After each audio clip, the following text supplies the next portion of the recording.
Constipation বা কষা পায়খানা এমন একটা রোগ, যে রোগটা আপনি কিছু ঘরোয়া উপায় অবলম্বনে দূরে সরিয়ে রাখতে পারেন। অনেকে আমি দেখেছি যে কনস্টিপেশন থেকে ভীষণ কষ্ট পান এবং বিভিন্ন রকম লিকুইড বা পাউডার জাতীয় বা ট্যাবলেট জাতীয় জিনিস খান, যেগুলো খেতে খেতে তারা অভ্যস্ত হয়ে পড়েন কিন্তু জীবনশৈলীর পরিবর্তন করেন না। তো আমি বলি যে কনস্টিপেশন হলে প্রথম যেটা করবেন, আপনারা জল পানটা বাড়িয়ে দেবেন যদি অন্য কোনো শারীরিক অসুবিধা না থাকে।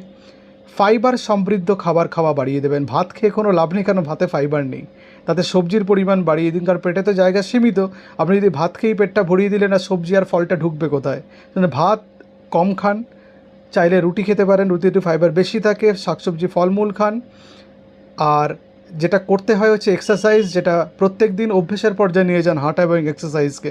এক্সারসাইজ করলে কনস্টিপেশন থেকে মুক্তি পাওয়া যায় অনেক সহজে। ট্রাই করে দেখুন, সেটা আমার কথা বুঝতে পারবেন। আর ধূমপান এবং অ্যালকোহল থেকে আস্তে আস্তে দূরে নিজেকে সরিয়ে নিয়ে যান।